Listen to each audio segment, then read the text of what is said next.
ada peristiwa korsleting listrik akibat pemasangan kabel yang semrawut, saudara. Kabel aliran listrik di Mangga Besar, Taman Sari, Jakarta Barat terbakar pada Rabu malam. Kebakaran membuat sejumlah warga panik serta rumah dan tempat usaha mengalami pemadaman listrik. Insiden ini sempat membuat warga sekitar panik karena letak kabel yang terbakar berdekatan dengan tempat hiburan malam.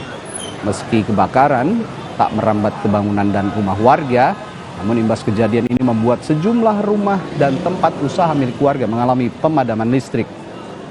Api berhasil dipadamkan setengah jam kemudian setelah 3 personel pemadam kebakaran tiba di lokasi.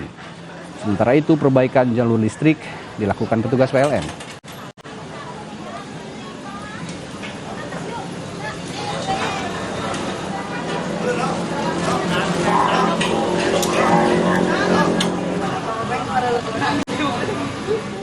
Saudara, polisi